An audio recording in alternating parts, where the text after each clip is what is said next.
పిల్లోడు కేకలు పెట్టాడండి రాత్రి నిద్రలో, వేయి ఇంకా 4 తాయెత్తులు మెడకే, అంతే. కనీసం ఖురాన్లో సూరాలు ఉన్నాయి, 2 దువాలు ఉన్నాయి, నేర్చుకోవాలి. ఆ దువాలతో, ఆ ఖురాన్ ఆయితులతో షిఫా పొందాలి. ఇది మా ప్రవక్త మాకు నేర్పిన విధానం. ఇది లేదు. 200 500 డబ్బులు ఇచ్చేసి ఒక 4 5 వేయించుకుంటాడు, గట్టిగా బలంగా ఉండాలని, శైతాను మమ్మల్ని వదిలి ఎక్కడికి వెళ్ళకూడదని.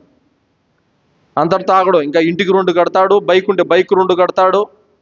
ఈ విధంగా తాయెత్తులు, దారాలు, అంతరాలు, మంత్రాలు, టెంకాయలు, నిమ్మకాయలు, వెంట్రుకల దారాలు, ఈ శైతాను జాడ్యం వెనకల పడి కొట్టుకుపోతున్నాడు ముస్లిం.